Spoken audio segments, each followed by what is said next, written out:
Dictation start होगी 5 second बाद। Start.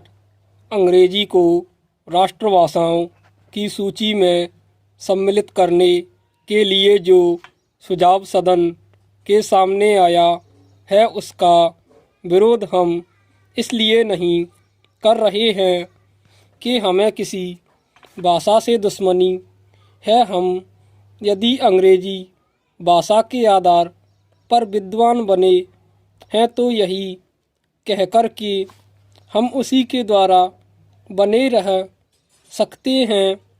Hindi को पीछे रखना उचित नहीं है। यह भ्रम सारे देश में फैलाया जा रहा है कि हिंदी से हमारी प्रगति नहीं हो सकती है। इसके विपरीत मैं देखता हूँ कि देश को यदि कोई भाषा दो भागों में बांट रही है तो वह अंग्रेजी भाषा ही है। जिनको हिंदी नहीं आती वे समझते हैं कि हिंदी पढ़े लिखे लोग उन पर हावी हो जाएंगे। मेरी समझ में तो यह बात नहीं आती जो आदमी विदेशी भाषा का पंडित बन सकता है उसे हिंदी का साधारण ज्ञान प्राप्त करने में कौन सी कठिनाई आ सकती है। हिंदी तो इतनी सरल भाषा है कि थोड़े से संपर्क से ही आदमी हिंदी जान लेता है और अपने भाव प्रकट कर लेता है। ऐसी अवस्था में यदि हिंदी राष्ट्रभाषा का स्थान ग्रहण करती है तो हमारा अंग्रेजी से संबंध टूटने वाला नहीं है। हर देश की अपनी एक भाषा होती है जिससे लोगों के विचारों का आदान प्रदान होता है और वे अपनी समस्याओं को समझते हुए उन्हें सुलझाते हुए आगे बढ़ सकें। वह भाषा वही हो सकती है जिसको देश के अधिक से अधिक लोग समझ बोल और लिख सकें।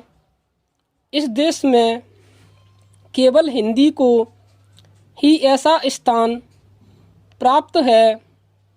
फिर हमें हिंदी को देश की राष्ट्रभाषा बनाने के लिए क्यों आपत्ति है। यदि हम इस प्रस्ताव को जो कि हमारे सामने पेश है स्वीकार करते हैं तो मेरा यह निश्चित मत है कि जिस दास्ता के बंधन से हम निकलने की कोशिश कर रहे हैं उससे हम नहीं निकल पाएंगे। पूर्णविराम पैरा। अंत में मेरा माननीय सदस्यों से निवेदन है कि वे केवल अपनी पार्टी की आज्ञा को ना देखें बल्कि अपनी बुद्धि से काम लें और इस प्रस्ताव का विरोध करें।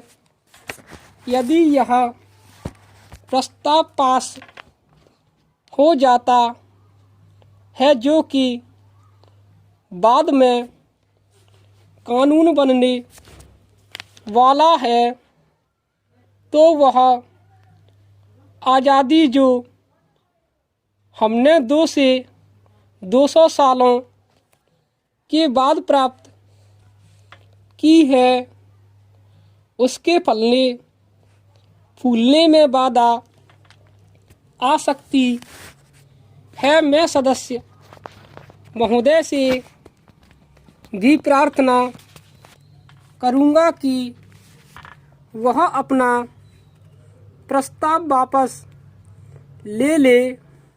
स्टॉप।